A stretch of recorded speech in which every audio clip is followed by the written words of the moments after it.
I'm sorry kung sa ganitong paraan mo pa nalalaman lahat. Mami,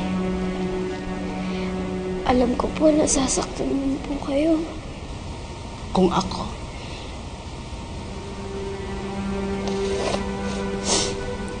I'll protect you.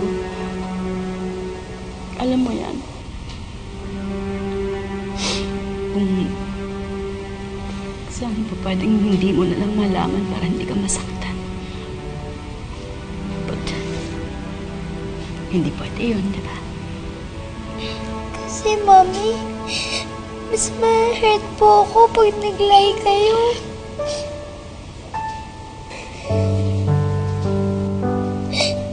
Na-hurt din po kami.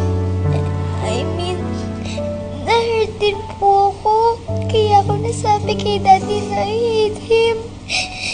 Pero di ko naman po talaga yun kayang ma-feel sa kanya eh. Parang kayo po. Alam ko po na hindi niya talaga hate si Daddy.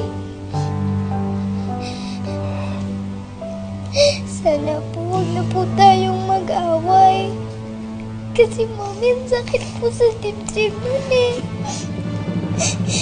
Yung pakiramdam po na hindi mo ma-describe.